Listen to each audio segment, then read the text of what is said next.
It's going to be tough to follow Satya because he spoke in a very, very important manner as to how entrepreneurs need to be created and the challenges that young entrepreneurs face today.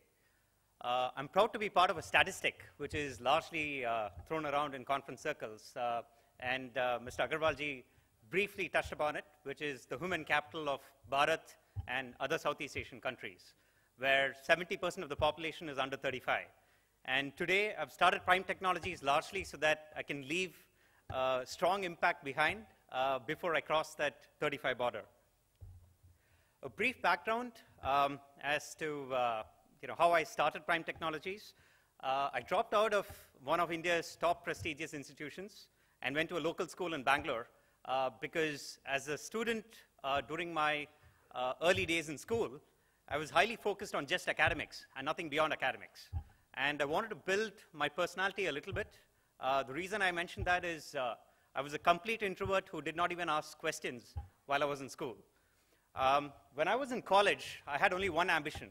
During those 4 years, I wanted to make sure that what I truly want to be doing for the rest of my life, I can at least seed that thought in college. I was very passionate about racing, and I started Ashwa Racing, which is the car that you see there. It looks a lot like Force India, doesn't it? The car actually went to Australia. We won 3 awards, won the President's Award for Innovation. But once I got back, I got into investment banking instead of following what was my true passion back then. But fortunately, I came back to India, started my company, Prime Gases. I'm a second-generation entrepreneur, but didn't want to be part of the family business. And so I started a company which was in the field of my father, but doing a very different business model altogether. And I'll touch upon it later during my slides. Exited the company largely to bring a conference called TED. I don't know how many of you are aware of it, but TED stands for Ideas Worth Spreading. And not many people in Asia knew what TED was back then in 2008, 2009. Today, it's become a household name in Bharat, and it's fostered innovation and showcases innovation to the rest of the masses. We started Inc. as a spoof from TED, and I think our biggest point was when President Obama was in India, he requested us to put together young innovators from the Indian subcontinent to have a debate on open democracy. Inc. is still the melting point of innovation where India is concerned, Bharat is concerned. Want to touch upon core infrastructure because that was my first failure in life. And it taught me way more than any of the successes that I've had in my 20s did. The reason I mentioned that was it was a technology that was converting biosolids, which is nothing but sewage sludge, largely processed human waste, into aviation fuel. It's currently doing this in America very successfully for the US Navy and the US Air Force. I was trying to bring this to India, to Bharat, and my biggest challenge was there was no biosolids production in the country, which means our water is not getting treated enough. So the failure taught me a lot about processes that need to be built in our young nation. That's how I started Prime Technologies. What we do in Prime Technologies is providing intellectual capital to entrepreneurs. The largest capital requirement for most young entrepreneurs today is when it comes to taking the product or technology to market.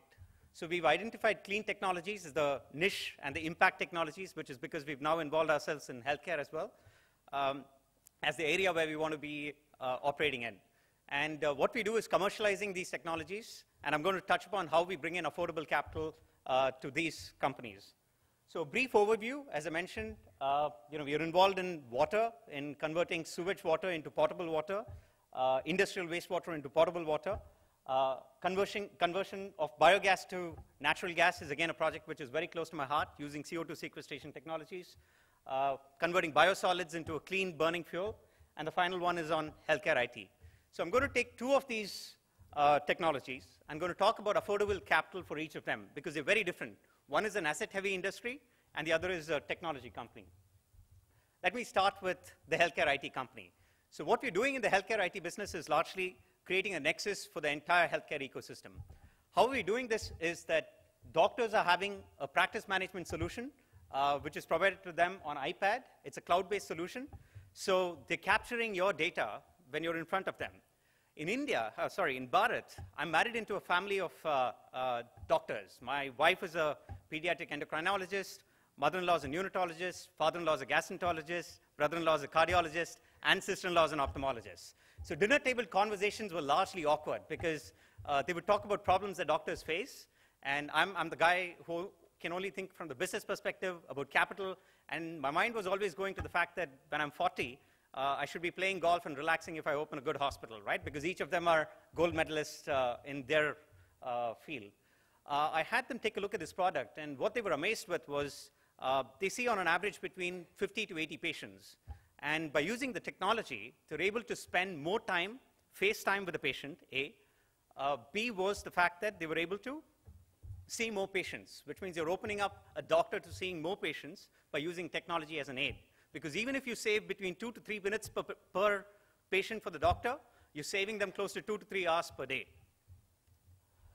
What you're doing is connecting the entire ecosystem, and hence the capital for hospitals increases because the leakages in the system get plugged.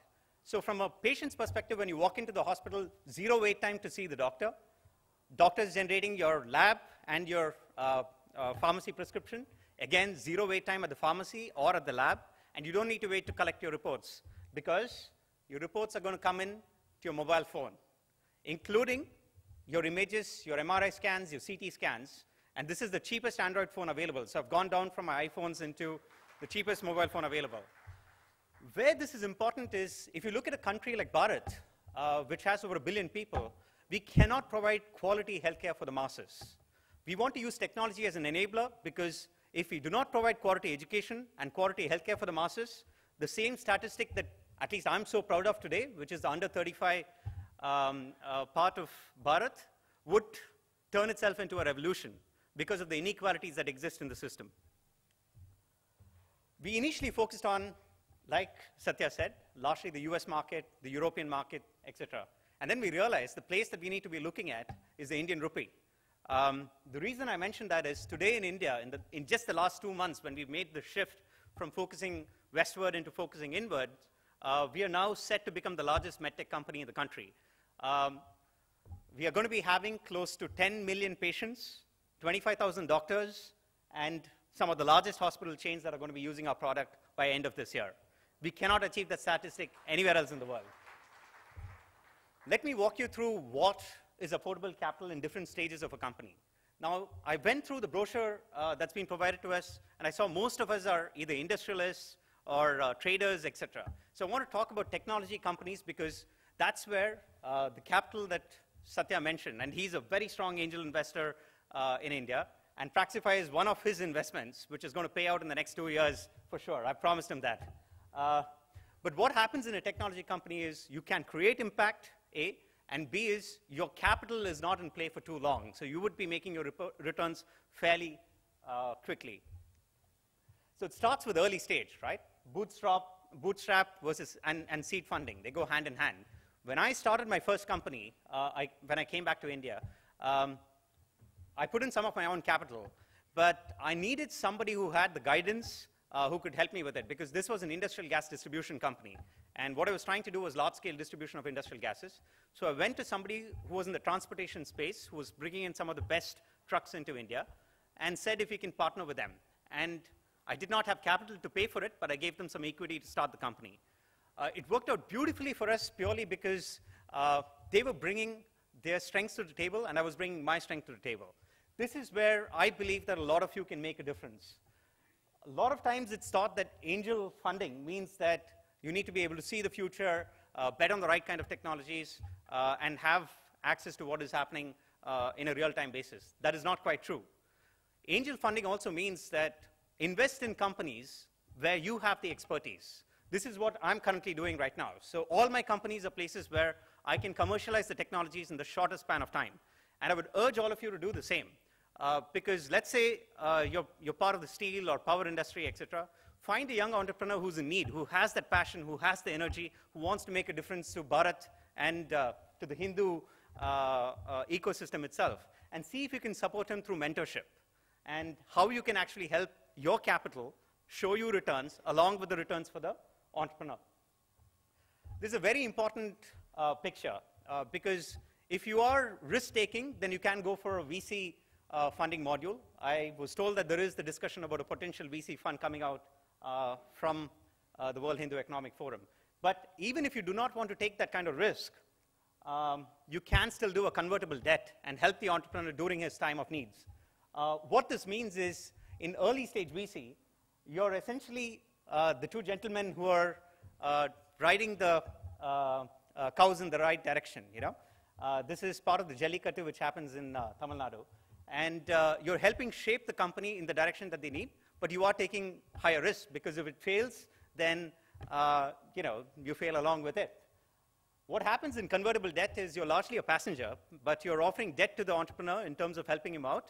And if the company is really doing well, you have the opportunity of getting your returns at a certain percentage. Once your company is done well, it's in expansion mode. We are almost there with Praxify.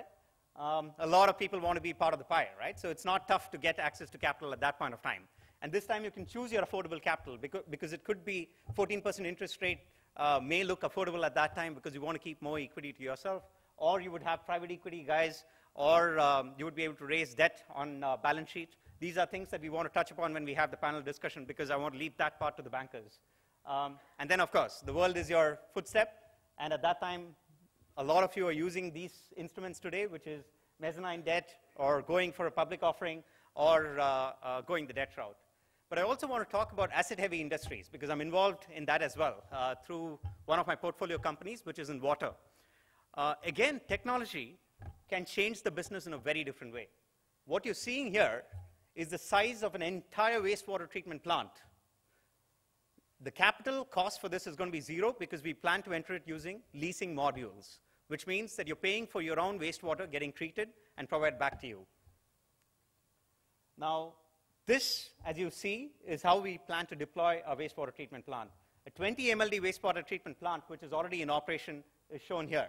As you can see, it is just it's stacked in a series manner. How are people able to do these kind of innovations is only because people provided them with access to capital when it was just a napkin-based idea, and said, go work on this idea and come back to me. These are the kind of systems that are important from an Indian context, or from a Bharat context, largely because water, even though we believe we have a lot of source, is not enough for the population that we currently have. For an industry like this, which is asset heavy, what we're doing is an SPV mode of investment. This is something that a lot of you, when I discussed with you all over the course of yesterday and early today, are using in your own industries.